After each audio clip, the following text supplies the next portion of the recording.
Hi, everyone, and welcome back to Balkansis, the show that's going to help you navigate the massive challenges of life, motherhood, culture, identity, and belonging with more ease, acceptance, joy, and purpose. Thanks to each and every one of you that come back every time to listen, learn, heal, and feel inspired. If you do love the podcast, then do me a huge favor and hit the subscribe button. It really does help spread the word.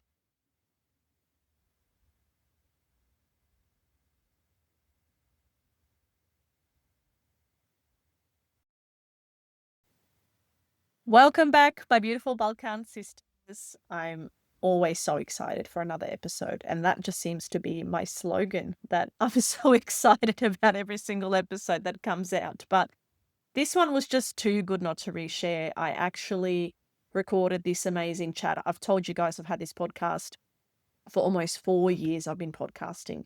And I used to have a podcast called Ivan Oštrbac, or like Ivan Alfonso podcast. And then I changed it eventually to Balkansis because I felt like it was just a little bit more suitable with what I wanted to achieve.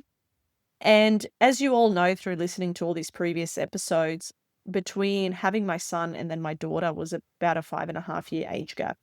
And within that time, I really spent a lot of energy, a lot of money, and just a lot of time in healing me, in nurturing me, in trying to get to know me. Who was I after becoming a mum? How can I heal my traumas? How can I help myself? What else can I put in my toolbox? There were so many big questions that were still, yes, unanswered. And I tried so many different things, naturopaths, conventional doctors, general practitioners. There were so many different things I was doing. And never had I tried acupuncture. And my best friend actually said to me, Ivana, I think you should try acupuncture and Chinese medicine, Chinese herbs. And I thought to myself, oh my God, I'm not going to do that. That's ridiculous. Bunch of little needles going inside of my body. That sounds horrible. But I thought about it. And then, funnily enough, I had my beautiful Kuma, who is about my mum's age, who works in aged care. And she said to me, Ivana, I have an amazing acupuncturist that I can recommend. One of my clients goes there. And he went from basically not walking to walking after having all these acupuncture treatments. And I just thought, oh my God, wow, if she can do that with him, what can she do with me? So I will stipulate this isn't health advice. We're not trying to be a doctor or anything like that. This is just every episode I have is from personal experience that I want to share with you guys. And also, I hear so many women and so many mothers constantly feeling like crap. And today's episode is for every woman who feels like she's doing everything right, but you still feel exhausted, you still feel overwhelmed, and you feel disconnected. At some point, your body doesn't whisper to you anymore, and it completely forces you to stop. So, in this episode, I'm joined by someone who completely changed the way I see health, energy, and healing, Dr. Maz Roginski. Dr. Maz is a doctor of Chinese medicine and Qi or Qi, or however I pronounce that, of energy. She's a complete expert in all of these fields. She's also one of us, a fellow cis. Her parents are Polish. She grew up in Australia, and she brings that beautiful blend of Eastern European roots and modern life into everything she does. And honestly, that's why I feel like this conversation just hits differently. We talk about the things we grew up with. Baba telling you to wear your socks, not sitting on cold concrete, not going outside with wet hair. And yes, you guessed it, Promaya is real. Even if you don't believe in it, Promaya basically means draft for all of those listeners who don't know what Promaya is. And the things we used to laugh at, but now we're starting to understand on a deeper level. So we get into burnout, hormones, trauma, and what's actually happening in women's bodies today. But also the bigger picture, how far we've drifted from how our ancestors used to live, eat, and heal. From the power of a simple soup to why trends like ice baths and modern health fads aren't always the answer. And I can say this is not just as a host, but as someone who's been in her clinic, on her table, and felt that shift firsthand. The conversation goes deeper than the symptoms. It's about coming back to yourself, your body, your energy, and your roots. So I hope you enjoy this episode. There was a little bit of a glitch with the audio at the beginning, so it jumps right into her story and how she started. But I truly hope that you enjoy it, and let's get into it. Just like you said, I haven't always been that. In my previous career, I was a graphic designer and I was running around like a mad woman and pulling crazy hours and thinking I was looking after myself, but now I know that I wasn't looking after myself in a way that my body wanted me to or needed. And in my 20s, I ended up with an autoimmune condition that no one could figure out what it was. It landed me in hospital. When I first arrived in hospital, they had me locked up in a little isolation room because I was so sick and everyone was so perplexed by what was going on. So basically, like my whole body swelled up. My knees were so swollen, they had to use a syringe to pull fluids out to aspirate the joints every couple of days because they were so about to explode. It was excruciating. I couldn't walk, I couldn't keep any food in. I was having like mystery fevers. So I was just in a really bad way. And after all the tests and a stay in hospital and visiting all the specialists, they just decided that I had a non-specific autoimmune storm basically, and that I'd need to have some really serious immune modulating drugs for the foreseeable future, as well as high doses of steroids. And being someone who was really fit and active and what I thought was healthy and really motivated by health beforehand, it just didn't really resonate with me. And I just needed to find a way to get back to how vibrant I used to feel before I started to go into that slide. So I went down a healing journey of trying all different modalities and seeing what was out there and really educating myself about ways that I could get myself back to where I wanted to be. And I was really lucky as well. My parents are both scientists and they've always been into natural remedies. So we've always had that exposure in the home. I was actually studying yoga teaching when all of this came down on me. So I had already had that exposure. So I just tried everything. It was naturopathy, kinesiology, homeopathy, osteo, and finally, Chinese medicine was one of the last stops on the road, and it gave me my whole quality of life back. I think it actually saved my life. And after experiencing that dramatic change and where I was in such a bad way, I basically felt like I didn't have hope for the future. And that had repercussions then on my mental state and my emotional life, all of that. So to have my quality of life regained, it was Mhm. amazing, and it inspired me to have a career change and see how I could help people knowing the experience that I had lived through as well.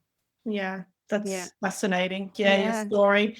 Even when Andrew, yeah, said that you used to be a chronic smoker before, he was in shock. He was like, "Oh, did you know that?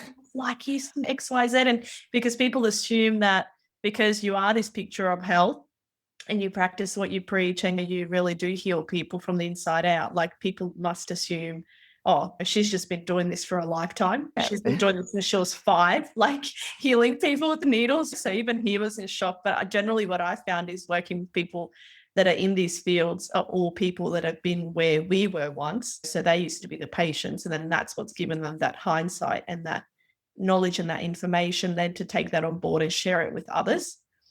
Yes, and I think it was such a crucial journey for me to go through. And even though it was horrendously challenging at the time, I think coming from a scientific family, there was a small aspect of me that was always, despite being drawn to natural medicine, I was still very highly skeptical as to the efficacy of it. And then having experienced how powerful it was for myself in such a dire situation, I think it was that final push that I needed to have a career change. And Yeah. it was actually a blessing to experience that. Yeah, Yeah. usually that's how blessings come. They're disguised in a bunch of other stuff, and most people, yeah, wouldn't want to go there if they knew everything that was awaiting them. But I think a lot of it is linked as well to like your childhood trauma and things that you've been through as a Mm, kid, because you don't get into that state overnight. And we no. don't get there just from like the ages of 18 to 20. It's like you have to take it right back. And that's one fascinating topic that I love talking to you about, or anybody else in that sort of field. Do you think, how impactful do you think a good or a bad childhood is to us in adulthood, and how does it set us up for the future?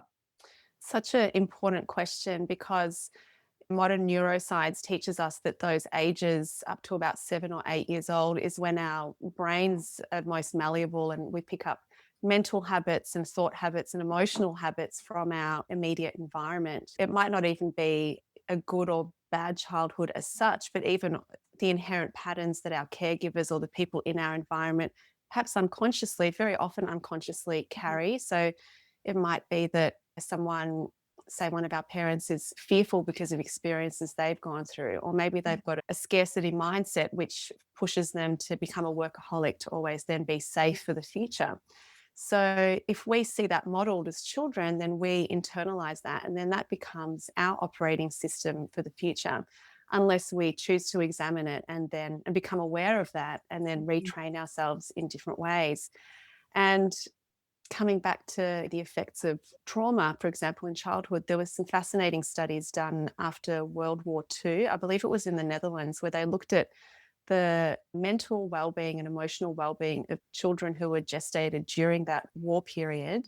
And obviously, when we're in the womb, it's such a time when we're flooded with all of mum's chemicals as well. And we're so malleable at that age as well. It can shape our nervous system and the type of neurochemicals that we are more reactive to or more driven by. And they found that children who were in the womb or growing up at that time were actually much more prone in later life to anxiety and depression, because they were existing in that state of fight or flight because of their external environment as well. That's a really clear example that we see, but you can also see examples of that, say, where there was perhaps where the child doesn't feel safe in their home environment, or maybe they're moving around a lot, or bullying, or lots of fighting at home. There can be so many different traumas. And the thing is that everyone experiences trauma, like it's a part of life, but then it's how, what we do with that and how we can grow from that and what Yeah. information we can take from that. Yeah, that's fascinating. I completely agree with you. And how do you think culturally wise, because we talk about culture a lot, especially every time we come as well. It's like talking to you when we do the debrief before you do the treatment to find out what's happening. Like for me, it was a huge amount of relief when I found you and I came to you. I think even in the first appointment I cried, because prior to that, I had been to a hormone specialist and I had been to GPs and I had been getting blood tests, and I just couldn't pinpoint what's going on. What am I doing? Like what you said, you can be doing all the right things, but you still feel really utterly depleted and unsatisfied and completely overwhelmed. And then when I came to see you, you were just like talking to me like a normal person, and you were writing down my like symptoms and what was happening in my life. It was like, wow, somebody's going through so much depth now to find out what's going on with me mentally, spiritually, physically, not just on a physical level. And to me, that was amazing. And I felt like I'm being heard for the first time in a long time. But culturally wise, like even when I talk to you about something, you validate us when we come and you say, wow, that must have been really hard to go through. And then you say, oh, no, it wasn't really. It was just, so how much do you think like culture is, but culturally the way we're raised, obviously along with childhood traumas, because for us, a lot of things were just normal. Like being a refugee was just like, oh, it was just life. That's just the way it was. And you keep on going. So you actually never truly heal. You never realize it was a problem. And then also culturally, it's like you've got to be tough. That whole Balkan, Eastern European mentality. Don't cry, move on. That's life. You don't acknowledge anything. Nothing gets acknowledged. And you almost feel like your feelings are just you're weak. So how much do you think culturally too? Do you see that from different cultures that come to see you? Do you find those underlying differences? Absolutely. And I see it also across genders and age groups as well. I think the younger generation is much more like open to discussing and looking at their emotional, mental, spiritual well-being and how that ties in to their physical state of health as well. I think definitely, as you mentioned, we both share an Eastern European background, and where our family lineages, they've had to be tough and strong, right? It was immediate survival. So there wasn't time then to sit down in a safe space and allow all of those historical traumas to come up, to be felt, to be experienced, to be acknowledged, and to be healed as well. And also, some people handle trauma differently. We're all amazingly adaptive as humans, and we all have different mechanisms of dealing with trauma. So some people might deal with it in a way that has perhaps less of a long-term health impact than others, whereas maybe they were able to. We know that one way of releasing those heightened stress hormones is through physical activity in some situations, because it primes us for fight or flight. So if those people then had some physical output and it aligned with how their particular body works, then maybe that trauma load was perhaps less damaging than in people who perhaps buried it and then spent a lot of energy suppressing those painful memories. And it takes a lot to suppress it. You actually think that sometimes you're not even aware that you're suppressing something. You think you've been, but you really haven't. And that's where having someone like you or a friend or someone in your life that you really trust, where there's no judgment, where, they can be that's like, because you've got those blinkers on. I think we've all got blind spots in how we are. Like there's the way we perceive ourselves, and then there's ways that other people perceive us, which is Mm. completely foreign to us. So having that other sort of external source to tell you something that you can't see, I think is really valuable as well.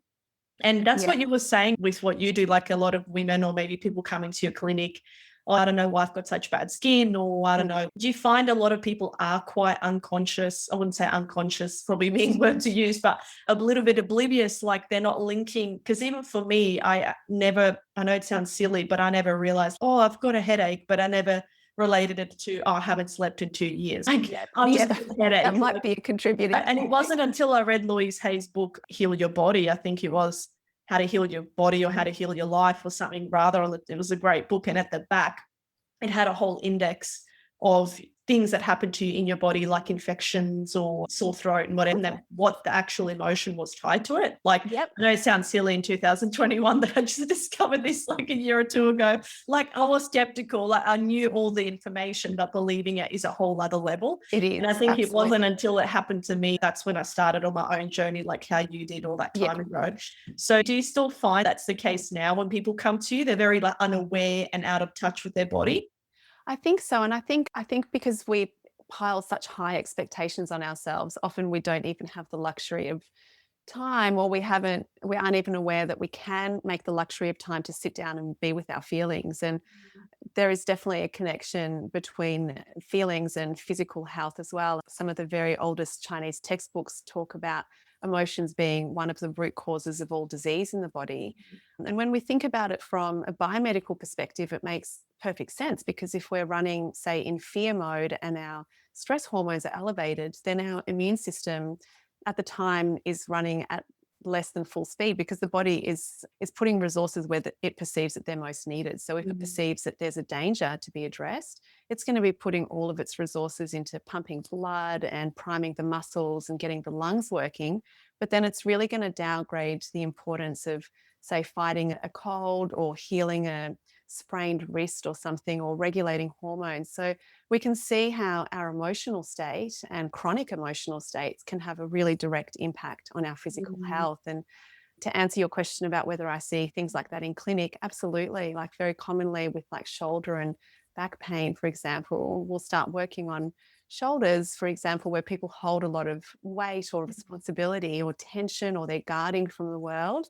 And someone might start crying and they'll be like, I'm so sorry. No, actually, this is part of it. It's amazing. Let it, feel it, and let it come out of your body. And why do Absolutely. you think we're not why do you think, that when we do go to the doctors or we do go Mm, to specialists, they're not treating the root of the problem? Like, why is that? Why do you my- think? Is that because they can't, it's too complex then to diagnose things? Does it, the appointments get longer? There's not much financial benefit. What is the cause, behind? Because you go to the doctor and they will just give you tablets. They'll recommend other things too. Depends who you go to. They're not all the same, but it is quite hard getting to the right one. And generally, they also do cost money. So then, why do you think there's that juxtaposition of alternative medicine and people then you're looked at as a hippie, or, oh, you don't do XYZ, or I believe in science? Like, why do you think there is that rift between the old and the new when they mm, should just exist, correspond with each other so that people, it's all about choices? yes. But what do you think is the biggest thing? That is such a big question, and there's so Mhm. many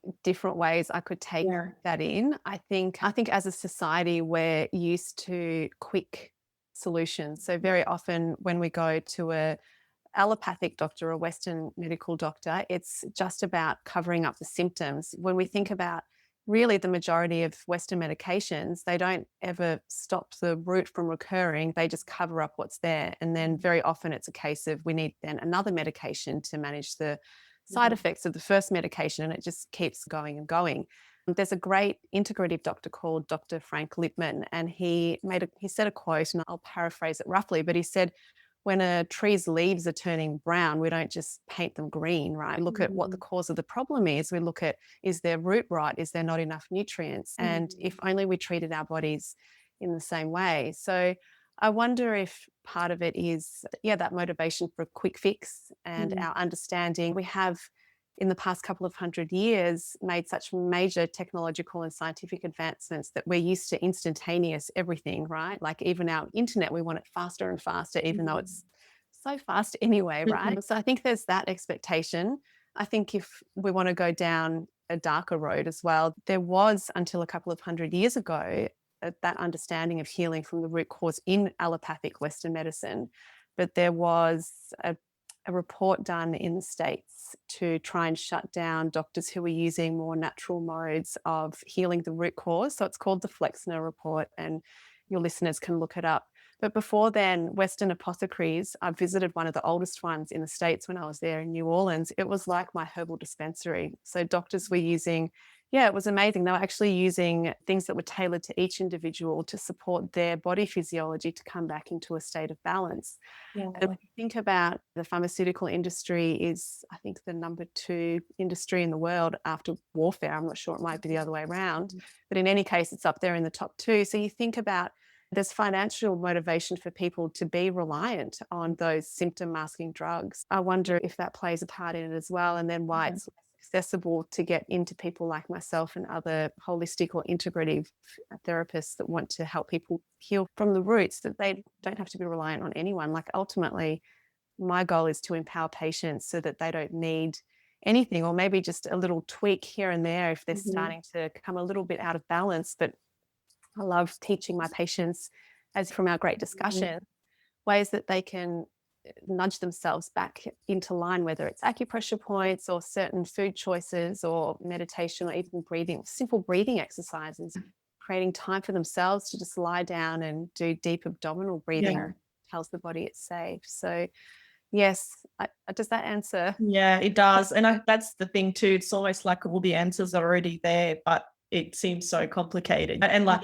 that question is loaded, which is why I was like, that's a whole episode on its own, that one question. And I think at the end of the day, like what you said, empowering people to take charge of their own health and to be responsible for their own health is the best thing that they can do, because people do want that, like what you said, it's that human evolution. It is great that we're evolving, but it's almost like your practices are old, but they're not really old. Like they've been around forever. But it's as almost when you start going down that holistic, natural route, it's almost like people think, oh, you're turning into she's going down that rabbit hole. And it's no, actually, this has just existed since before me, since before all of us. So it's almost like science doesn't get the same skepticism as what natural medicine does. Nobody goes, oh, you went to the doctor, like how silly are you? It's almost like there's not the same taboo around it, which is really strange for me. It's interesting because I think right now we're upholding science as our religion in a way. I think,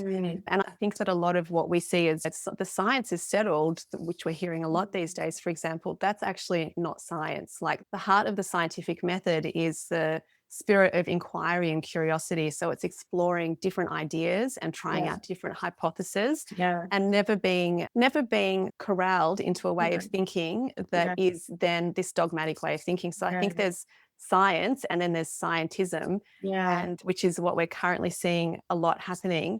And there isn't that dogma, you're right, because it's the approved kind of way of looking at the world. Yeah, right? it got mixed in a lab, so therefore it must be 100% accurate or safe or whatever. And it's at the end of the day, testing on animals is very different to testing on humans. And I think for me, it's like opening up my borders into not just, it's like what I've grown up to believe or what's been put on me since I was a little child in terms of anything, medicine, religion, whatever. It's all like said things that were taught to you when you were small. That it's very narrow and it's what your parents believed. And then you get older and realize, actually, I can have multiple beliefs. That's right. You know, like I don't just have to choose one versus the other. Why can't these two things exist? And Camilla, the like fashion designer, the brand, like I saw where she got cancer and whatnot online, and she said that she's using holistic medicine and modern medicine to help cure her cancer. So she's saying she's not choosing one or the other, she's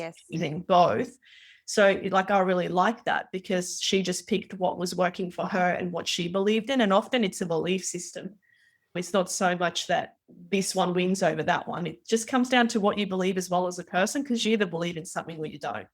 I think so, and I think Mm, also it's about what works for each individual person mm, too. I think mm, we're all so highly individual in how our bodies function that there will be some modalities and some pharmaceutical medicines that work for some people and not for mm, others. mm, But it's interesting talking about that integration of the two. Like for me, with my science background, but then also my interest in the holistic side of things, to me, they're talking about the same thing. I don't see any disparity. And I think the more that we learn now with our modern medicine or modern biomedicine, the more it actually aligns with everything that Chinese medicine has talked about for literally thousands of years, like things mm, like the gut microbiome, which is all the rage now. Chinese medicine was talking about that thousands of years ago, or things like mind body medicine, mind body interaction, yeah, new emerging fields of Western medicine, such as psychoneuroimmunology, which is psycho, so like the mental side of things, mm, neuro, the nervous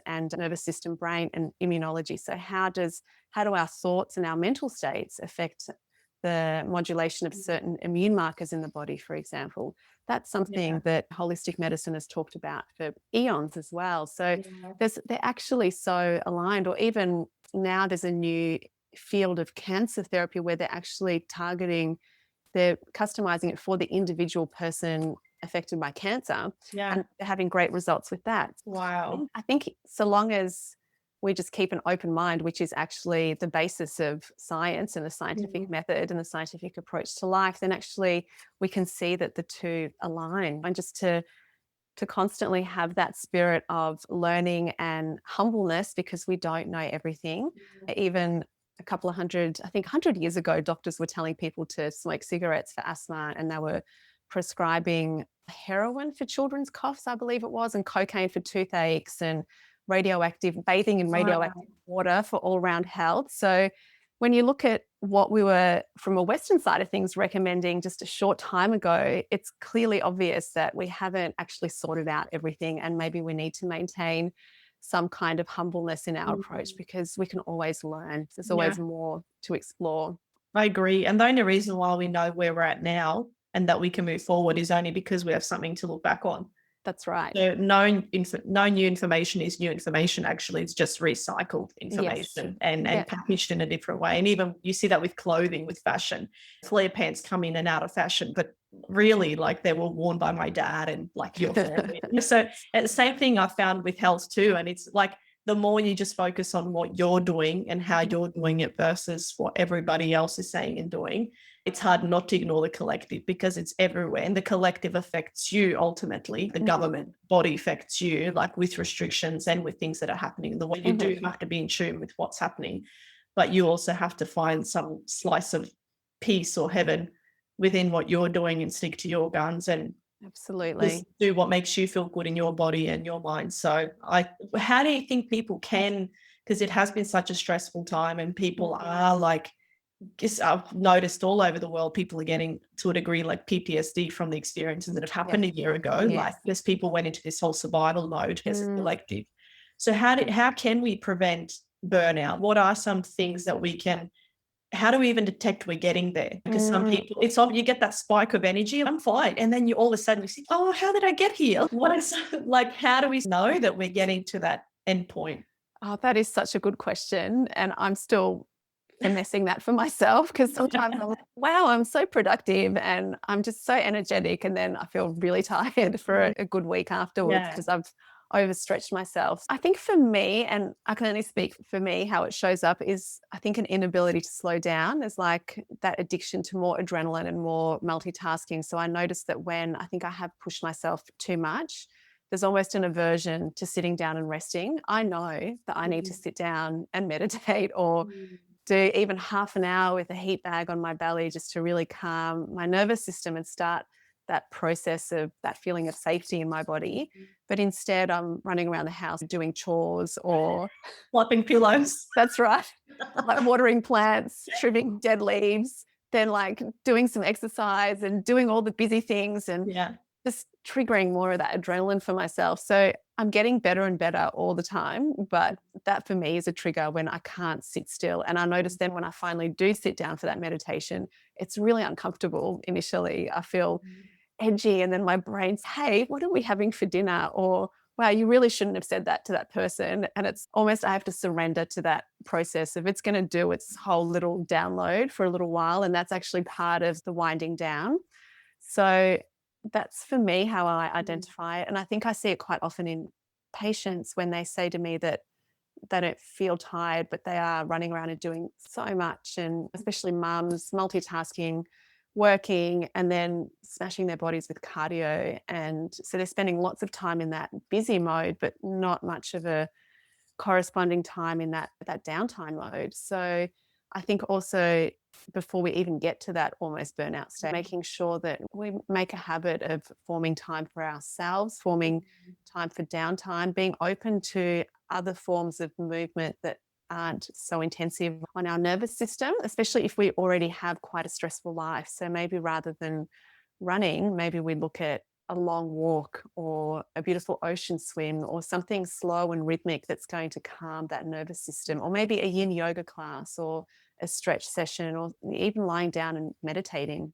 But we don't see that as rewarding. It's isn't we don't it's yeah, that's the interesting thing. You'll always feel like, if I'm not going to F45 and smashing my body, then I'm never going to get those abs, or I'm never going to get those muscles. Because people think, no, it's a walk. What's that going to do, or whatever.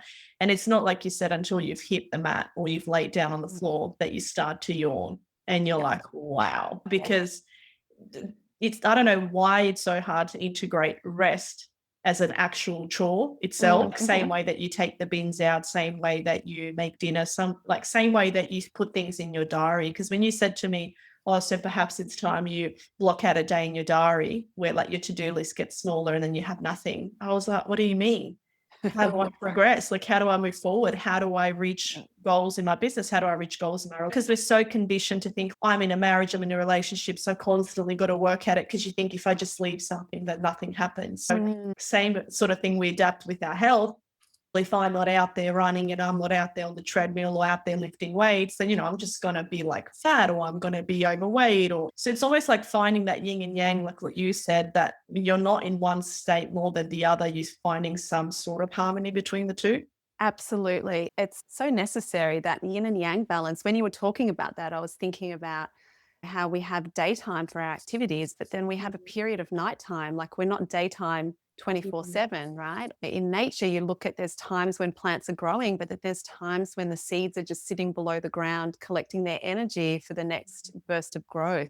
So nothing is ever like 100% yang or 100% yin in nature. And I think this is where it comes back to that cultural expectation, where I always think of the Codral ad back in the 80s or 90s, where it was Soldier On with Codral. Do you remember that one? There was like a whole little ditty, and someone's got a cold and you're soldiering on. You take Codral and you soldier on. You don't stop for your cold. Like, you just soldier on. And I think that's our mentality as a society. We just keep pushing. It's not normalized to have periods of rest. It's always about just going. But I think that actually it's those times when we are having some downtime and allowing our nervous system to drop into that rest and digest mode, as opposed to that fight or flight, that sympathetic overstimulated mode. That's when a lot of the amazing stuff can happen, whether it's new ideas for your business, or you mentioned weight loss before. Sometimes when we're hyperadrenalized, or too much in that sympathetic state, the body perceives that we're in a state of danger. So it's going to hang on to our weight in case we need it for future times when maybe there's no food. It perceives that we're under threat. So actually, when we drop into that rest and digest mode, that parasympathetic state, that can actually free up the nervous system and the body's resources to then regulate our metabolism and help us restore our body weight to a weight that's healthy for us and supportive to us. And that's not taught anywhere. That's not taught anywhere. No. I recently went to a PT, and where I wanted to just start on some light weights and light Pilates or whatever. But everyone that you talk to, it's the same consensus. You need to keep a food diary, and we're going to do this, and then we're going to do that. And there was maybe not even 10 minutes of stretching time. Yeah. And I'm just like, you know what? I don't see value in paying you $60 an hour to be my guide, or my person who holds me accountable. I'm better off to spend that money with you, or someone like a resting or getting a remedial massage, or just on myself for a night away somewhere. So it's almost like when you start to see the world through those eyes of what you're saying in resting and in restoring your energy and in keeping your energy and not just wasting it frivolously, like just going around, oh, I've got all this energy now. Like now I'm just going to go full, like, shoot it out everywhere. And then I was Absolutely. actually like, made me more reluctant. I was like, I don't think I'm going to do that. That's not for me. And then I actually stepped away and I'm glad that I did. But I constantly have this guilt feeling about it. It's this little voice like, but you said you were going to start the gym. And but you said like this whole other voice that's on you, like you're not being productive, like you haven't been walking, and you have that other side of you. That's like the critique, the judgments. It's not anybody else judging you. It's more you.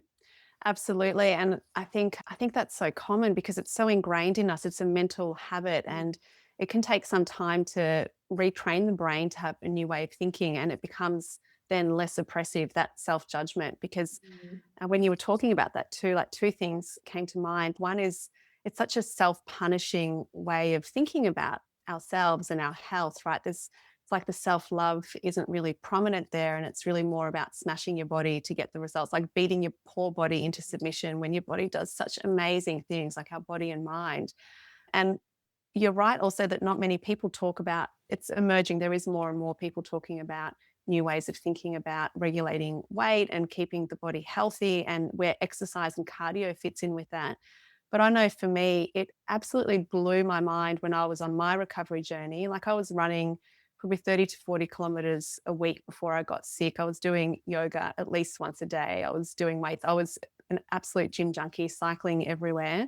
And despite that, and despite being a very high percentage raw vegan at the time, I had 10 kilos that I just couldn't lose. And I did not understand. I would skip meals, I'd go without food. And I was working on that calories in, calories out idea. I'm like, look, I've eaten like 40% of the calories I've spent for the day. Like, why am I not dropping weight? But my poor body was so stressed and then ended up in that massive autoimmune flare that it just wasn't able to lose weight because it was under serious threat. It felt so unsafe.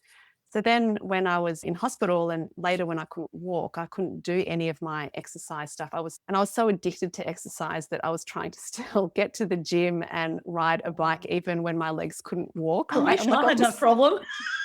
I'll strap myself in and just I was so addicted to the adrenaline high, Yeah. but I had to stop and I had to feed myself. I had to actually eat food that was nourishing myself. And it was amazing because not exercising and eating, I went back to eating meat after being a veggie for 20 years. So eating meat and healthy fats and Yeah. veggies, I lost that weight that I was that I was fighting myself to lose. That weight came off without me doing anything. And with my science brain, I was like, but this goes against all of that current knowledge about calories in and calories out. But we're not machines. It's not like you put this much petrol in a car and you get this many kilometers. There's so many other layers of complexity in our amazing bodies that we have to take into account. It's not that simple. So Wow. if someone doesn't have imbalanced hormones or imbalanced nervous system, then that might work for them in the short term. But if so many of us, we've got stress, we've overstretched ourselves, we might have imbalanced hormones, we might have trauma histories.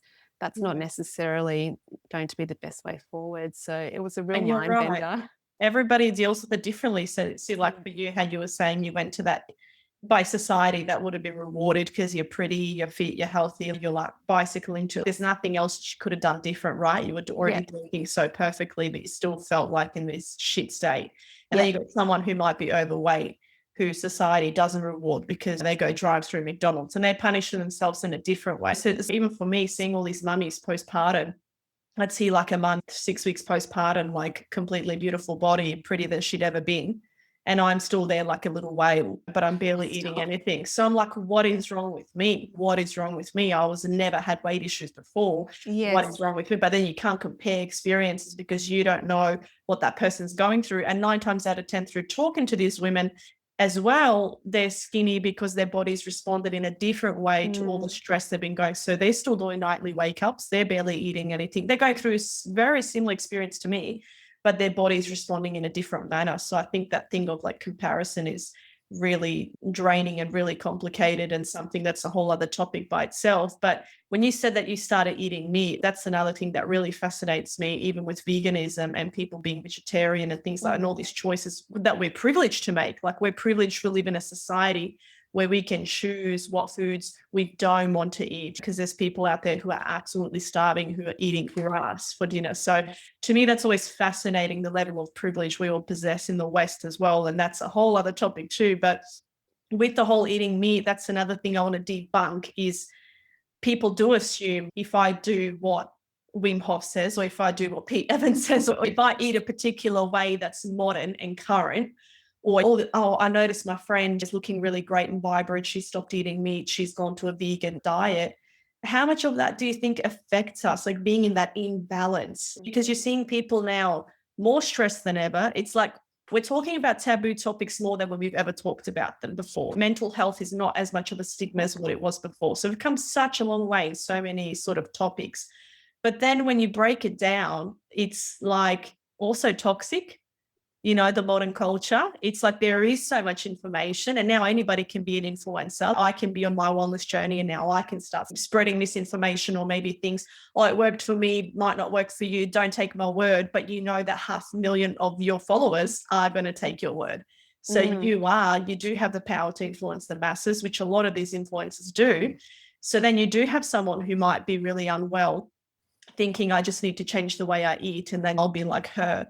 So how do you think, what's a clever way that sort of we can go about attacking those problems? Because now I've got friends like who are having cold showers and dipping into ice baths because it's meant to help them with after training, and Wim Hof, but he was depressed and his wife died by suicide. It's, yeah, but you're not him and you're a female and your body's different. So how can we look to debunk all of those modern myths into something really sensible and attainable for everyone? That is such a good question, because there's so many different approaches out there, and there are things that are going to work for some people and not for others. And there are going to be things that some people can get away with that will be completely damaging to others. So I think there's a few things that I look for. I think, first of all, I look at what stood the test of time and what maybe other traditional societies have successfully used for centuries or thousands of years, whether that's a way of eating or a way of living, or say different therapeutic approaches, like what's worked and what stood the test of time. Because we're smart creatures. We're not going to keep doing something if it's not working for thousands of years. So I think that is a good place to start. I think also just really tuning into what feels right for you and what feels good for you. Our bodies, I think when we take time to connect with our bodies just by listening to them, like every day, you can just spend 1 minute in the morning saying, hey, body, how are you doing? What do you need? What are you feeling? They're always communicating to us, like whether it's a headache when we're stressed or an emotional outburst, if there's perhaps emotions that we're not tending to, our bodies want us to feel good. So they're going to, it's like when you've eaten a beautiful, nourishing, organic meal, you feel a certain thing in your body, right? Or when you go to a beautiful yoga class or a certain exercise class that supports your body, you feel amazing, like you feel alive. You can feel that energy moving through your body. Everything feels balanced and it just feels good. So I think if something feels good on that level, and I think initially it can be a little bit tricky to discern because we're so used to hitting, like there's cravings and there's addictions that whether it's for certain foods or sugary foods or alcohol, drunk too much can satisfy that need, but it's not really helping us on a root level. So I think once we tune into our bodies, we get a greater degree of sensitivity with what is feeling good. So things like putting heat on a sore spot, like whether we've got tummy aches, or even some of my migraine patients, some do better without it, but others actually benefit from a heat pack on the migraine area because it might be coming from a really contracted muscle somewhere or muscle chain. So if that feels good, then that's a pretty clear sign that it's good for your body. Or I know we were talking before you started recording, like drinking warm water, which is something you started doing, and that felt good to you, your body felt good and relaxed. That's a pretty great sign that that's a good thing for you to be doing. So then why do you think we're doing things that don't feel good then? Okay, let's say putting my whole body into ice. Yes. After I've trained. All right. I think why, like naturally, like people think they're so mentally tough, so mentally strong, like I just have to breathe, I have to meditate. So why are we as a society and as people, especially as women, doing things that don't feel good for our body? Like how you said, you drink a Slurpee or a cold drink and you get a brain freeze. Yes. So why are we then doing these things? That's such a another great question. You ask such great questions because there's so many different ways I feel like I could take it. Yeah. Part of it is not honoring our own needs, like whether that's self-sabotage or validating external expectations over what our bodies, that quiet voice inside of us is telling us that we need. I think also some of these practices are glamorous and it can be cool to overcome a challenge like that. It can be a badge of honor, and also it triggers our stress hormones. That's the whole process by which I believe it reduces inflammation after training. If we're talking about ice baths, for Mm. example, like you're Mm. severely stressing your body pumps out adrenaline, which when we're running on adrenaline, we feel amazing, right? Like you Mm. feel invincible. That's Mm. how parents can lift cars off children and Mm. people can do all sorts of superhuman feats. So in a way, I think of it like having, high doses of anti-inflammatories. It suppresses all of that pain and you will feel like you're flying high because you've just escaped death by Mm. freezing yourself in an ice bath, basically. So while it can be, we all are very different. So for Mm. some people, maybe they have a more robust constitution and it maybe serves them okay in the short term or even in the longer term. I also wonder about things like the incidence of arthritis and autoimmune conditions, say 5 or 10 years down the track after some of these fads have started to have their long term impacts become apparent. In Chinese medicine, we're all about honoring the spark of life in the body. So that's the Mm. warmth of the body. Like I think I've said to you before that the one way that you differentiate between a freshly dead body and a live body is just that heat, right? The movement of the Mm. body. So in Chinese medicine, we never do anything that detracts from that vital heat, that vital metabolic spark. So for us, we're always looking at practices to support that. Yeah. So it's not something that to me, in my current understanding, would address the root cause or Yeah. support the body towards And that. like you said, everybody looks for a new challenge or something different or the Yes. current thing or what my friend's doing it, I'll give it a try. But Yeah. none of us really think about things before we do it, like in deeply. We all just think, oh, we'll just cut out gluten, even if you're not allergic to all. I'll just do this or like you think, oh, it's just small things, it's just small changes. But then you realize after like however many years, you still don't feel any different. Like you're doing all the right things. And like you said, it's just the current sort of health fad. And it might have helped that person, but it might not help you. So instead of, I think that's where people get lost because there's not much out there in mainstream media to teach people about, like how you said, the essence, like the warmth in your body, how important. Like I know Yes. even my best friend Frankie, like she'll often at the end of the class, we rub our hands together and we'll put it on our face. And just like, oh, that's so nice. Like, why don't I do that without being told? Like, I feel like I'm this puppy who Well, just spins around in all these different directions. And then I've got someone like her or you that just brings you back into that center. And then you go, oh, why haven't I been drinking warm water? It's so good. Of course, it's been hot. It's like sometimes you do just lose your way, but it's how quickly you come back. that's it. And Yeah, I think I focus so much on, oh, but I haven't done this in X amount of days, but every time you get quicker at coming back to that good place. And I think that's the key. 100%. And I think being kind with ourselves as well. I think Mm. perhaps more so as women as well, we have such high pressures and expectations on what we're meant to do, like on top of everything. So I think just taking the pressure off when we do realize that maybe I've dropped those practices that support me and I need to come back to it. Yeah. That's great. You've realized that you need to do it. And you were talking about, or not that you need to do it, but that you Mhm. feel better when you do Mm. it. And you Mm. were talking about the hands thing with Frankie at the end of class. I bet you still do it though. Unthinkingly, Yeah. I bet if your belly hurts, you might put your hands on your belly. Or if your little boy is hurting somewhere, you put your hand on wherever he's hurt himself. So that's ingrained in us. So I think, yeah, I think when we allow space, more of that comes through Yeah. naturally. And what is the biggest difference? Are you saying about that female male energy and mental load? And we've Mm. talked about this a lot and we laugh and we say, what's the solution? Like we can't ditch them. We in a way need them. They're all right. And keep Andrew around. Like, what is the biggest difference in your practice between males and females? Like in terms of symptoms? Because I noticed even stuff that my mum was going through. I was like, oh my God, I'm going through that. Or if I Yes. don't be careful, I can end up in that place too. So Yes. I often see with women, it's very like we have very similar symptoms and things that bug us with our body or the environment. How do you think with males and females that differs? Yeah, when I saw that question yesterday, I was like, "Oh, that's such a good one." And it really had me like Like, scanning. really book an appointment and bring my little notepad. You know, I've been there for another 3 No, hours. it's great. I was thinking about that, and I don't know if it's just the demographic that I see, because I have a lot of tradies as far as male patients and people who do manual work. So I see a lot of like back stuff, shoulder stuff. Also, being on the Gold Coast, I see a lot of surfers and surfy things. So, whether that's lower back from hyperextending on the board or shoulders from paddling.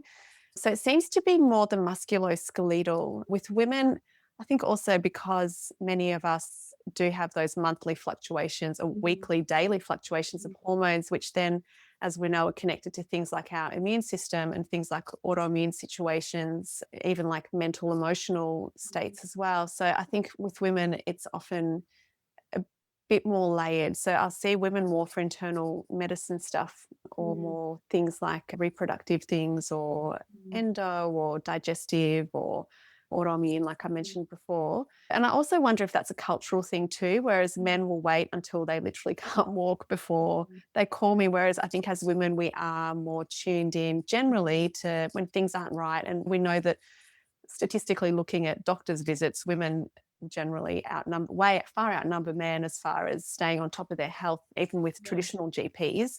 So I think, yeah, with women, I'm more likely to see they might come in when something's just not right. They know they've had all the Western tests. Everything seems fine on the numbers, and all the blood tests say that there shouldn't be anything wrong, but they're fatigued, they're not feeling vital, they may be a bit depressed, they're cranky. They just know that something's off, and that's when they might come in, and then we get to start to tease out all the different things that are going on and how we can work towards Yeah. rebalancing that. And you're right in saying that because like I have learned through keep on mentioning my little BFF, but because she does a lot of like women's workshops and things Mhm. and is like very aligned with that like natural sort of way of being, nurturing yourself. And she did like we talk about this quite often that we do have the womb.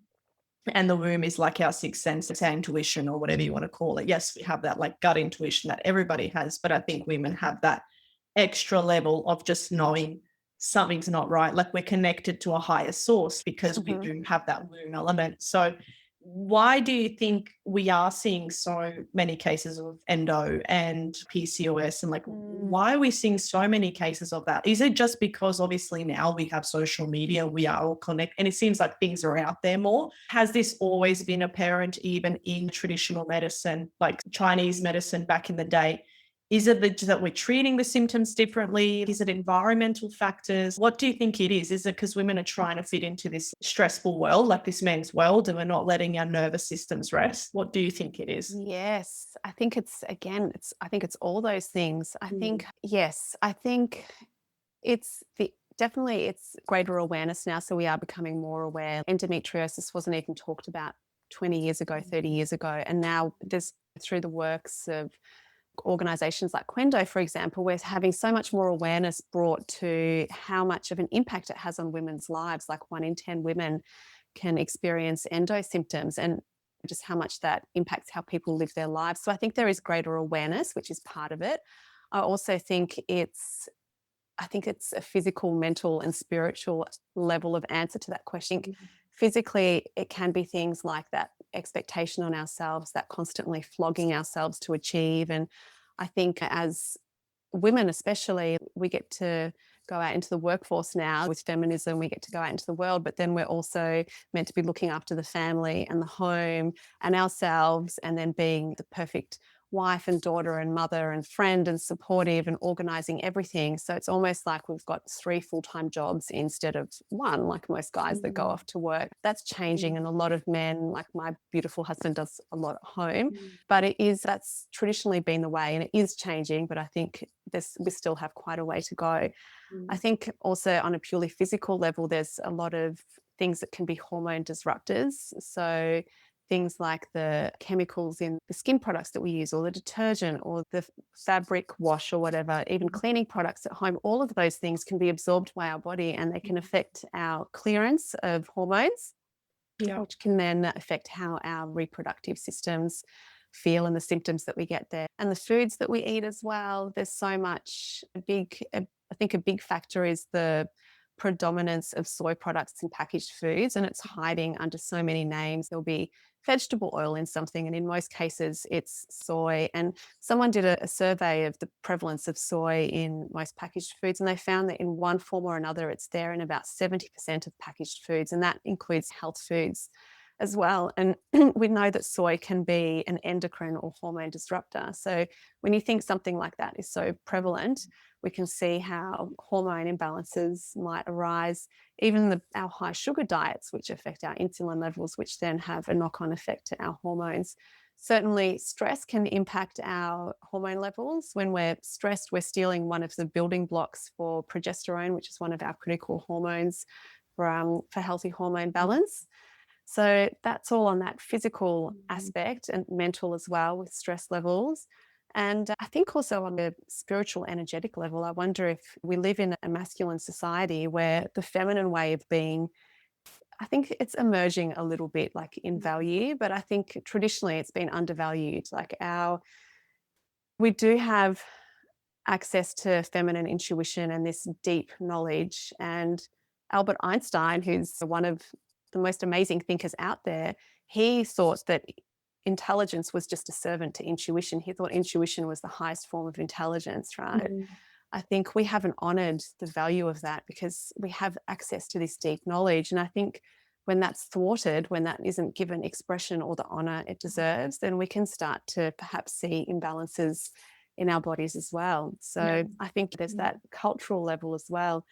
I've just started reading Lara Bryden's book. She's a naturopathic doctor in New Zealand, and she just wrote a book for women in perimenopause, so from their 40s onwards, called The Hormone Repair Manual, I think. Okay. And she talks about, she mentioned how in Japan they have a different perception of menopause. So it translates, I don't remember the Japanese word right now, but it translates to, I think, the renewal years of energy or something roughly like that, where there's a renewal of energy. Whereas in our society, we think of perimenopause and menopause as that's it. Like you dry up and yeah, that's right. Yeah. And it's something to be feared rather than to be celebrated. Like I'm like, welcome it with open arms. No periods for the next second chapter of my life. Oh yeah. Like obviously it's not that great because you go through so much, like what you said, but it's like the fact that women can be so multifaceted and can go living such a large life with like their periods and still continue to conquer the world while they're bleeding every month. That's fucking miraculous. And then you head into your 50s and you can like outlive people around you based off the fact that you're at menopause too. I just think there's nothing more amazing out there. And what you said, like there's not that much information or access, because I don't remember my mum was in menopause. We thought like she was going crazy. What the hell's wrong with her? This chick's lost the plot. She was like sweating and like hot flutter. She was just like not herself, and she was like snappy and this and that. We were just judging her so harshly as kids do, because as a child you're so self-centered, you think everything's about you. So all of a sudden when something's about your parent, you're like, that's not fair. Like, you know, so she was on her own journey while she was still having to raise us as well and maintain all those other things of life that you mentioned before. And now looking back, I feel so bad because I wish I gave her more grace and more time and more compassion. But it's also, like you said, as a society, how we look at it and how we treat it. And that's generally the angle we all come from. And I think, like you said, as a child, like that's just the way nature is, right? We are self-centered as children, and it is all about us because we haven't learnt any other way. So I think I see what a beautiful daughter you are to your mum. So I think you can have compassion to yourself with, you know, how when you look back. And that's like a circle of life though. I get to see her now in her full form. And because I didn't really understand certain elements of her being a mum to the four of us and what that actually entailed, it was just like, oh, you're a mum. There's lots of mums out there. Mums are just all the same. But how do you find in your practice is, you know, I don't know what they call, I know some podcasts I've listened to call madams or like women without children. What are some of the differences that you see between, let's say, a mum who's coming in, who's got 1 kid, 2 kid, 3 kid, and then physically where she's at and mentally and emotionally versus someone who... Yes, that's a good question. And I'm as a woman without kids, so I get to, I feel privileged to see what some of my patients with kids go through or what they experience on a day-to-day basis and what their particular little challenges might be. And I think it is from what I've seen, it's obviously the sleep disruption, especially while they're little. And even then they get older and they're scared or they wet the bed or they want to tell you about their dreams or whatever. So definitely sleep. Sleep interruption is a big thing. And then that knocks on to so many other things. What in Western medicine might be diagnosed as fibromyalgia or fatigue, but just aches and pains because our body hasn't recharged sufficiently Mm. overnight because we've been nurturing elsewhere. I think also I think a lot of women I speak to are overwhelmed with trying to look after themselves and their family. And because they've got young kids who are dependent on them for survival, then often their own needs come last. So it feels like there's a bit of that overstretched kind of energy and a little bit depleted. Yeah. So I think, yeah, that's definitely something that I see. And what are some things you think they can do? Because I know in my postpartum journey, I was like grappling with my previous self. And I Mm, think that's why they say baby blues or they say yeah. postnatal depression. Like, I think any form of anything like that is actually, I would like to think of them more like breakthroughs Mm, rather than breaking up with your old self. Of course, you are depressed because you've got something totally dependent on you yeah. for everything, like for Yes. survival. So you're basically just a vessel to not just, but you're everything to somebody else. And that is, in its sense, obviously a huge adjustment to your whole being.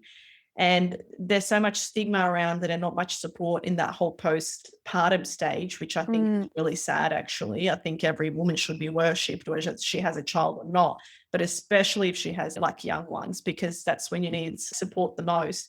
What are some things that, women can do? Because I have mentioned to some women who've had babies, like, please go see Maz, please go do acupuncture. But they just seem like it's far, like they seem yeah. like, where they are is here. And when Yes. somebody's recommending, please go to Maz, which seems like Yes. such a simple step, like just get in your car and go.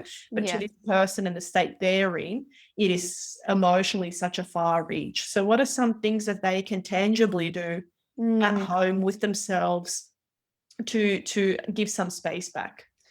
Yeah, that's such a good one because I can so acknowledge that state when you're just so overwhelmed that you can't even, Mm, you're just in autopilot, aren't you? You're just running and everything needs to be done and nappies need to be washed and food mm, needs to be cooked and you can't even contemplate taking time out to drive somewhere or book it. Even like the thought of doing all the steps in that process seems overwhelming. So think one of the quickest and easiest ways that we can drop our body into rest and digest mode is by long, deep belly breathing. I think I've spoken to you about this and it's on my website as well, but the triangle breath is a breath where the inhale is shorter than the exhale. So we allow time for the exhale to just naturally flow out of the body. Oh, there you go. it's Beautiful. sitting right above my computer.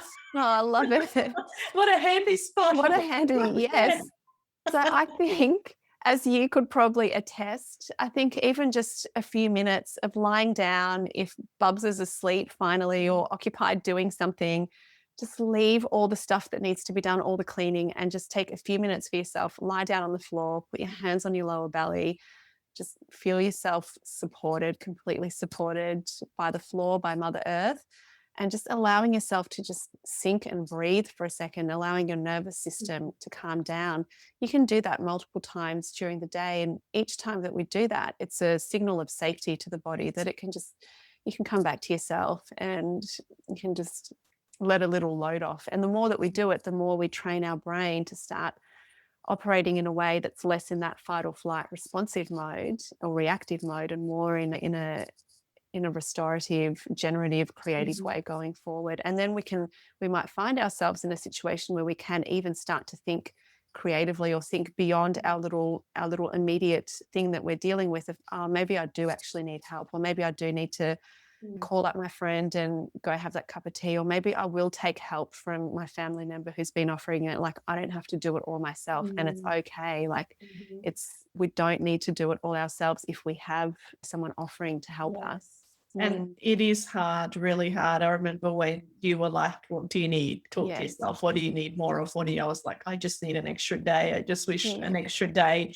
And then when I did start to make those changes in my relationship with my husband and with others, it was difficult because I saw like I was consciously offloading and then the other person was like taking more on board, and then I saw what state that was putting them in. So sometimes we often don't even bother because we're like, oh, we know what happens when he stays up with the baby. The whole of next day, all you hear about is how tired they are and they just whinge. So you can't even handle the whinging. So you're like, you know what? I'm better off just doing it myself. Yes. So I think a lot of it comes from a good place of like self-preservation, self-protection. So then when I consciously started to offload, I saw Andrew become a little bit more, she started to rock his world a bit more. And then I started to be like, oh my God, felt so guilty. Then he just adapted and adjusted to the extra load. And that's just life, buddy. Like you can handle it because one night worth of bad sleep for him, he wakes up the next day and he's ready to go. Like he's ready to go. Whereas I'm still recovering from whatever cycle I've been in. Like I still feel like I'm recovering from 2 years ago. And then you feel like I'm never going to catch up on myself because I'm like in a million little loops and none of them ever close up. It's like all these tabs on your computer. Whereas you see the men actually taking it a lot on board, like better than what we do. But you often think, oh, I don't want to put him out of his way or this person out of their way. So you should absolutely put people out of their way because you weren't designed to do this all by yourself. 100%. And I think I'm so glad that you mentioned that because I think that's such a common thing, like that guilt and discomfort around handing off certain jobs and responsibilities. We can't do it all ourselves, or we can, but it's going to come at a cost. And going back to just something you talked about earlier, like I think about that postpartum period and think about what you've just created. Like you've created a human, you've built a human. That's like and that's just like one element. Like that's just one layer. That's that one person is one layer outside of you, your dog, your partner. That's all just layers. Yes. And what's happened to you, the rebirth of you. Like when I look back on old photos now, I'm like, she's gone, she's dead. See you later. Like I killed her off because I've said goodbye to her because there's no point in dwelling and looking back on images of yourself when you were 18 and carefree and had no responsibilities, because that's never going to be you ever again. Like this is the life you created and now it's just your time to enjoy it. So I think like often knowing we need help is one thing, asking for it for another, and then actually putting it into motion is the hardest. And that discomfort is so grand. It's like bigger than yourself, where you just start to feel so uncomfortable because you're asking for more. But then I see my mum and she had a whole village at her disposal. Like she had all these women, aunties, and my uncles like helped me with homework. My grandmother cooked for me. I was never at the shops with mum. Mum did that on her own because it's too far. Like the whole village raised me. I don't remember my mum necessarily playing with me or like drawing with me. Every time I'd come with the pen and a paper, she'd be like, piss off. I don't have time, I'm cooking. I was like, fine. I would just go off to somebody who would. Yeah. Whereas now we have to be everything to everybody. And then you also on top of that make yourself feel guilty. And I listened to this podcast with Oprah, and it basically guilt is like it's a wasted emotion. Like it really is. Because there's what guilt is for when you've done something wrong. If you've hurt somebody on purpose, like with the intent to hurt someone, then you feel guilty. That's guilt. But to feel guilty for not playing with your child and letting them just watch TV for 5 minutes while you're also making like food for them from scratch, like that shouldn't be laced with guilt. I think you're so right. And I wonder, do you think it's because of those expectations, like the ridiculously high standards that we see in our society about what mums should be doing? You should be cooking organic perfection meals for your children while enriching them at all times, and heaven forbid that you put them in front of a screen. But sorry, how does all of that happen with one person? And I think there's that tendency to be really hard on ourselves as women, no matter what we're doing. Like it's almost never enough, right? For some of us. I think some people have perfected it, but I think more commonly I see that judgment. What releases you in a good way is, when you have another mum, I know it sounds funny, but she basically said, she goes, I gave up on that a long time ago, because with the first kid, she expected perfection. With the second kid, she went, you'll live, you're fine. And she said, my daughter just lived off crackers and hummus for a whole year.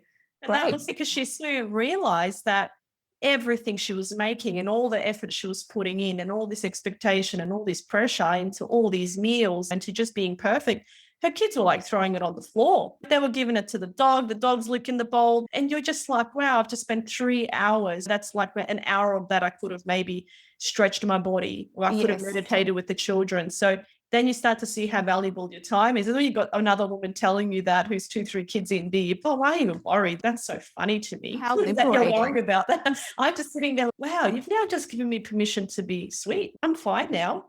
That's And now I don't beautiful. worry as much because I'm like, oh, he's fine. He's not going to go hungry. And if he wants to just eat plain pasta, like he can get plain pasta. Like it's not the end of the world. And then Yes. seeing it's not the end of the world. If they're having a tantrum and you're like, I'm finishing my coffee, that doesn't make you a bad person. And someone freeing you from that expectation who's been there before you, you're like, wow, thank you for that. Just with that simple conversation, you did more than what you imagined. How liberating and how beautiful that she shared that with you. And Yeah. yeah, Then you sit amazing. there and you're like, oh, and even with you, and you're like, so why don't you just go away? What's the problem? And I was like, I'm the problem. No, it's me. Holy shit. Like, I'm in my own way. So do you often feel like, because I know when we've come to see you, you're not just an acupuncturist in Chinese like medicine, like you also give really great advice, like life advice. So do you often feel like a therapist? Like, how do you go between looking after other people's energy, but then also not letting that like energy affect you in your day, then you closing that door, and then you also being balanced? Yes. I mean, to answer the first part of the question, in Chinese medicine, because we acknowledge the great impact of emotions on our physical health or even the kind of health challenges that people might present within clinic, absolutely, like it's a safe space for people to share any part of their health journey that they feel is relevant. And my space is a safe, non-judgmental space. So just let it all out and express it. And when you feel it, you can heal it, as they say. So I'm not, and obviously, if someone needs more complex assistance or I feel like they would benefit from counseling or seeing a psychologist, then I would refer on. But I think I'm not just a mechanic. I'm not just working on the physical aspect. So if someone feels, so often people come in with pain somewhere and they've been ridiculously stressed and they have a cry as soon as they sit down because they've just given themselves a minute out of their life. And then the pain diminishes already just from crying, right? So if I can allow someone a space to just let that out and allow them to feel supported while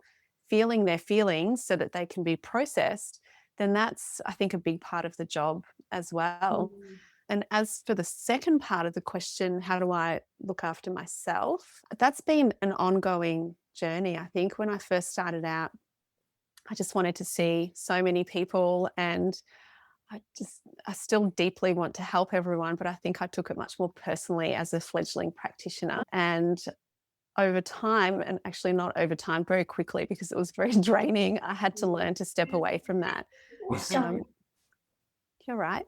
And I think nowadays it really is, I'm really practicing what I preach as far as work life balance. I've stripped back my days a bit more, and now I have more unscheduled time for me to. I'm always researching health. For me, that's my passion. So I might have a research day where I read some of the old textbooks, or maybe I'll look at what's the latest in neuroscience and sit and have a think about it. Or I might go surfing, or I might just do nothing. And that's been, it was challenging initially. There was so much guilt about setting that time aside for myself and not being productive, like what you've touched on a few times. I was quite uncomfortable. It's taken me probably the better part of a year to settle into feeling okay with it. But I knew that I had to keep evolving and keep practicing what I preach. And that way I can hopefully be an example and show other people that it's possible where it is possible within their constraints and expectations, but we can always carve out even a few minutes for ourselves. And as we become more confident and more comfortable with putting ourselves first, because you can't give from an empty cup, as we've all heard, then as we become more comfortable with that, we can start carving out a little bit more time for us that's our time. So it's definitely been, I think, a slow process for me to get to the point that I'm at now, but it's been a gradual, persistent thing that I've been working on to feel okay with that and to actually have that yin and yang in my daily life. Yeah. And it's fun. It's interesting as well when you said you got to work on resting. It's actually so interesting. It's like we consciously in today's society have to forcibly, consciously put rest in our diary, Yeah. which like blows my mind. Like that it's not that majority of the time we're resting and then we just have to look for chunks to be busy. Like Yes. it should actually be the opposite way. And now it's actually, oh, I have to integrate that coffee or that morning for myself or that. But I think not overwhelming yourself and keeping things simple is the key. Because I know before I came to see you, I was so black and white about everything. And that was just the way I was raised. And also fight or flight and everything that's happened in life where it was just all or nothing. So it was like, oh, I haven't walked the dogs in a month because we've got the little one in life and everything. And I overthought it. I have to put them in the boot. I have to take them to the dog park so they can run free and all this stuff. And then I went, no, strip it back. So I would just take them and I'll take them around the block. And good for them and good for me. And I felt okay with 15 minutes. Yes, it's not the amount of time that I want to spend more time with them, but 10 minutes snuggling them after or before and then going for a walk with them is okay.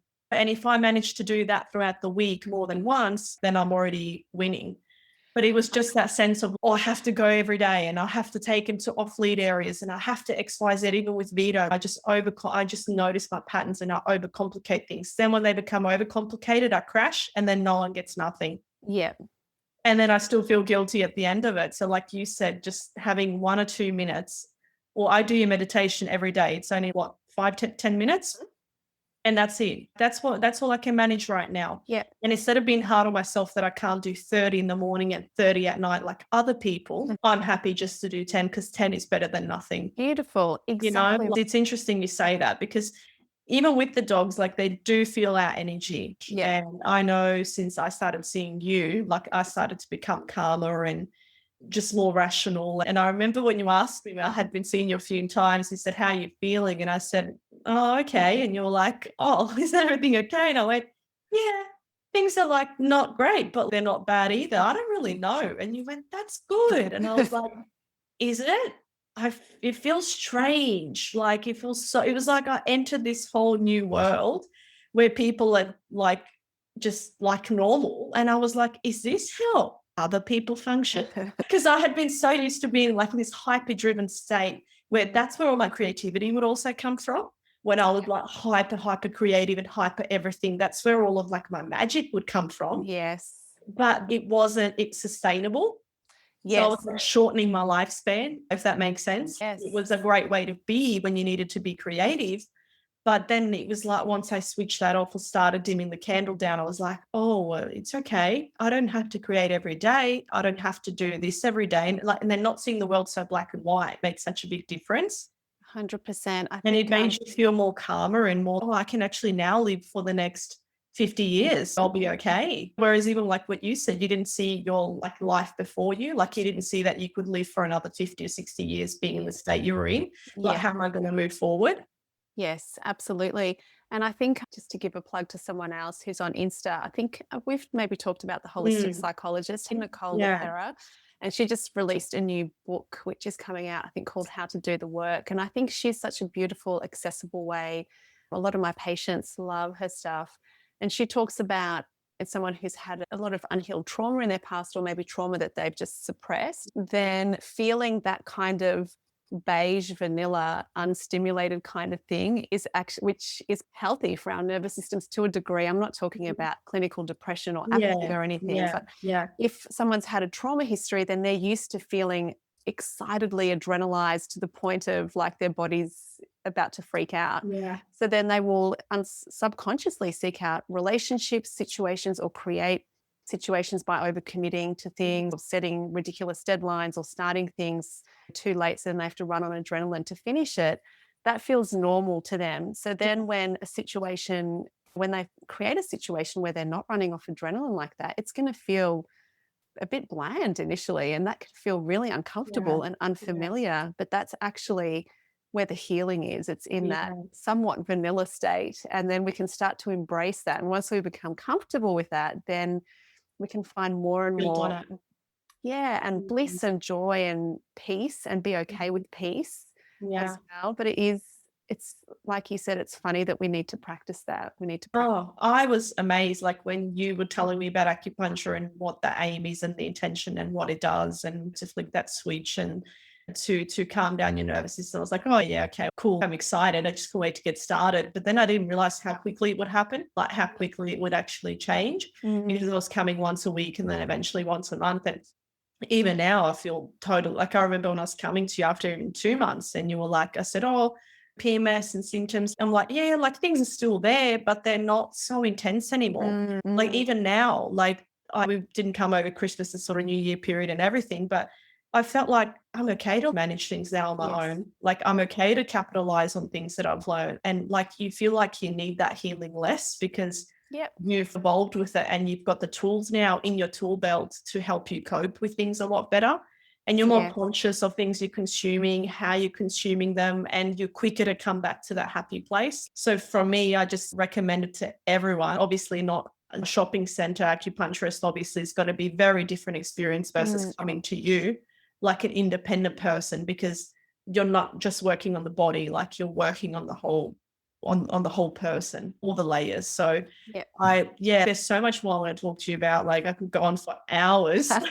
And all the questions I had after were about like kids as well and dogs and like how they can pick up on our energy, Yeah. ways that we could keep our kids' immune systems healthy. But I think we can keep that for another episode because I think a lot of people would appreciate that, how our energy transfers to other beings. Yes. And then how we can help better equip these little people. Because I know when Vito was sick, I reached out to you straight away. So, Yes. because I trust you. So, I Oh, think thank that's you. a whole other episode in itself because so many layers to that as well. But Mm. I'm so pleased we got to talk today. And yeah, like I'm just chuffed that we got to talk about so many different things. And when I looked at the time, I went, holy crap, where's it gone? Because I could just talk to you for hours. And hence why, like, next time I'm going to have to come by myself because my mind is like a dangerous, like, motto. Like, because when we come to you, we take up half your day already. Oh, I love the chats. And like I said, I love the questions because it's always interesting to hear how people perceive the world and we all understand it differently. So our conversations are always so enriching and I love your questions. And Yeah. Oh, yeah, it's there's so been, many more you've seen. I love it. I'm just looking at How do we learn to say no? How like so many questions that are just there that's like a huge chunk. I'm like, I'm just gonna cross that off and happy to for the next one because I think you have shared so much with the world already. I don't think you need to share any more because you've already given so much of yourself. And I think through you giving to me, I'm able then to give to others. And it's just like exchange and energy that I really love. And obviously, I'll send everybody in your direction. Not that you need the business or anything, like, it's always lovely but to help people though. And it's and lovely to hear about that ripple effect because I think yeah, we all of us have the power to create more beauty and good feelings in the world. Like we can all be kind and helpful where we have the resources to do it, not meaning to drain ourselves. But I just think we're all interconnected and it's just beautiful to hear about how one person can help another, can then help another. And then you think of, yeah, that beautiful rippling out of yeah. good energy And and like better you are health. totally enough. Like I think we're all enough. Like we're all enough. I Absolutely. think we all struggle with enoughness and we think like Yes. maybe it's said, I need to help more people. I need to, it's like you are just by helping one person, you've actually helped four, just in my own family. And then from them, they've been able to help others. My sister as well, she grounds herself now daily at work. And to somebody that's funny or like amusing, like somebody's on the grass grounding themselves. But like we have to do these things more consciously. And by you spreading your message, we're able to also give those little tools to other people, whether it's just small little changes that makes a big difference. But I do have to mention Penny because she's my Oh, absolute yes. favorite. Like Penny is the nurse slash clinic dog healer. She's just so amazing. She's like a vision of you because they say like dogs and their owners are like so much alike and like you guys are. And then Oh. just as things goes for Penny, like I thought it was really rude. She's I just go to see Penny. I was like, whatever, because he's been naughty, hasn't been drinking his powder. So getting him back onto that. But I do want to talk about Penny more next time and her Yes. energy and like how animals, yeah, because we're both big animal lovers and Mm. how that helps us heal some like deep wounds that we have that we carry ourselves. But before I get you to let people know where they can find you, I usually have one question that I ask for everyone. It's usually two questions in one. But what is something that you would tell your younger self? Mm. Not that if you could go back in time, but just something that maybe you wish that maybe somebody had told you or like when you really needed it. And what is something that you take moving forward that you Yeah. know now? Beautiful question. I think my younger self, and to be fair, I think a lot of people told me this, I just wasn't ready to hear it. So I think I would wish for my younger self to be receptive to the message that was given to me. Mhm. It's just that everything is unfolding exactly as it should. And Mhm.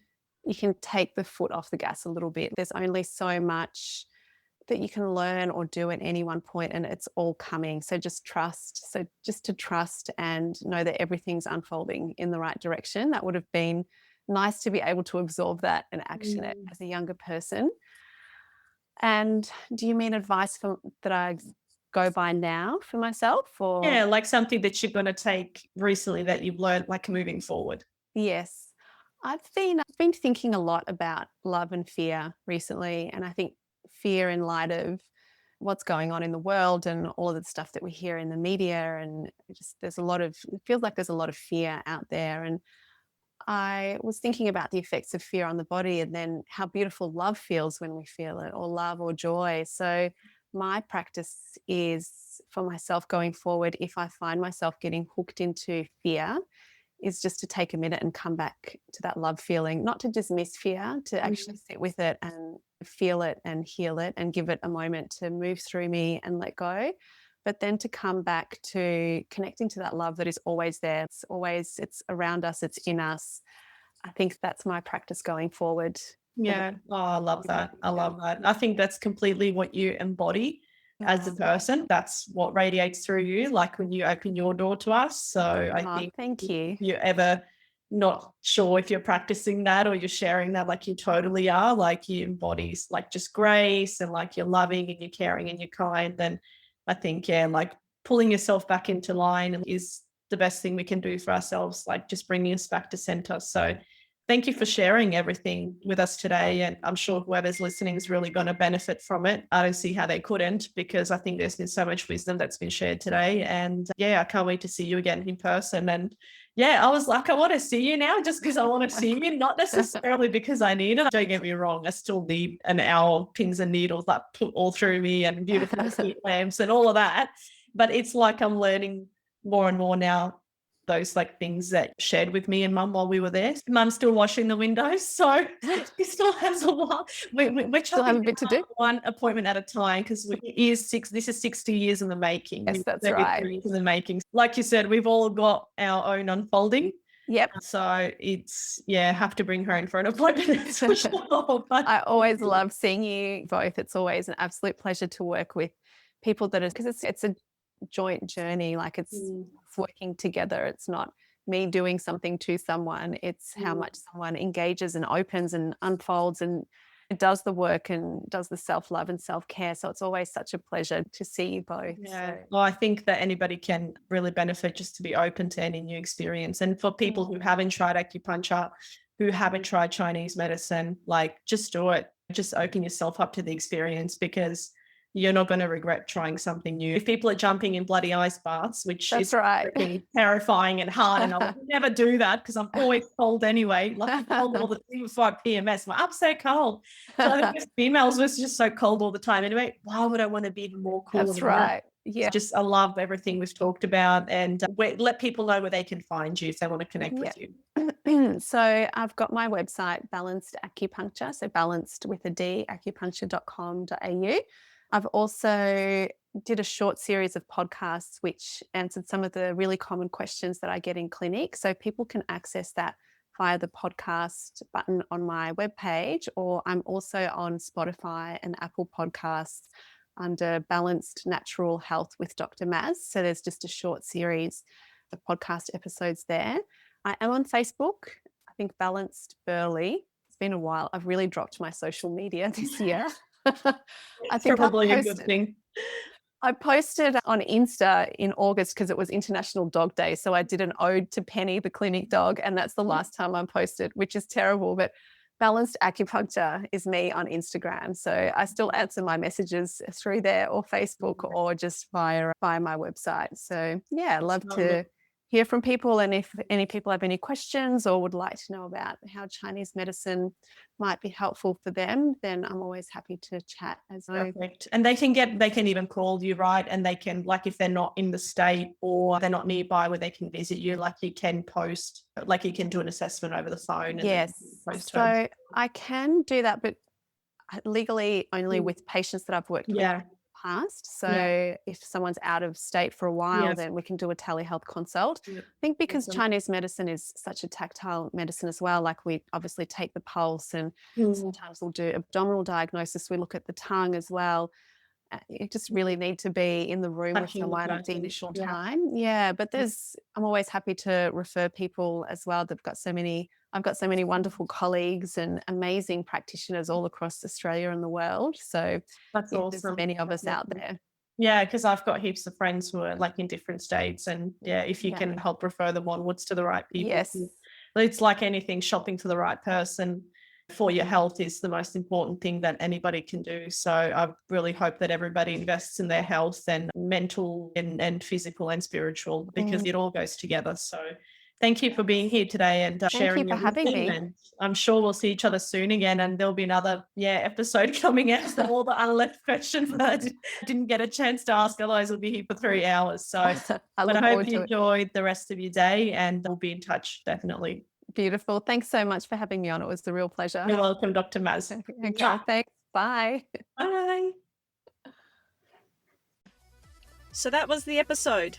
I hope that you really enjoyed it. And as ever, if you did, please consider sharing it with your loved ones and leaving me a review on iTunes, Spotify, or wherever you get your podcasts from. It really does make a difference to the number of Balkan sisters that we can reach with the brilliant wisdom that my guests and I share. Thanks for being here. I do viđenja.